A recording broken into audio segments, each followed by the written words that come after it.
Hello বন্ধুরা, সবাই কেমন আছো? তো আজ হচ্ছে রক্ষাবন্ধন, আর আমি চলে এসেছি আমার বাপের বাড়ি লয়াবাদ। মানে এর আগে সবাই জানো যে আমার বাপের বাড়ি হচ্ছে আনাড়া, কিন্তু আমার বিয়ের পর আমার 10 বছর আমি বাপের বাড়ি গিয়ে রাখি পরাতে পারিনি, কারণ আমার তো ভাইফোঁটা আর রাখি দুটোই। তো যাই হোক, রাখিতে যাওয়া হয় না এই জন্য, কারণ শ্বশুর বাড়িতেও রাখি হয় তাই। কিন্তু এই বছর আজ আমার ভাই, মানে আমার বাপের বাড়ি লয়াবাদও আছে, আমার অনেকগুলো ভাই আছে এখানে, তাদেরকে গিয়ে বাঁধলাম।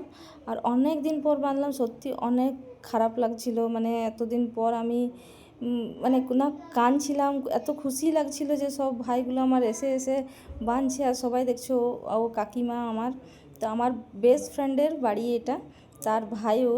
তো ওই ভাইগুলোকেই আমি বাঁধতে গেছিলাম। তো অনেক দিন পর আমাকে খুব ভালো লাগলো যে আমি এই দিনটা আবার ফিরে পেলাম, আমার সব ভাইগুলোকে পেলাম। বা নিজের ভাইকে আনাড়া পড়াতে যেতে পারি না, কিন্তু যাই হোক এইগুলোও আমার সবগুলো নিজের ভাই, আর আমাকে ওইরকমই ভালোবাসা দেয় যখনই আমি যাই ওইখানে। আর এই হচ্ছে সবচেয়ে ছোটো ভাই আমার, 1 নম্বরের বদমাইশ। হ্যাঁ, খুব হাসাচ্ছিল আমাকে, আমি কাঁদছিলাম। তো অনেক দিন পর আমি এরকমভাবে ফিল করছি। তো এই দেখো, আমাকে পুরো পা ছুঁয়ে প্রণাম করছে। আর আমার কাকিমা আমাকে না খাইয়ে পাঠালো না। তো বাই বন্ধুরা।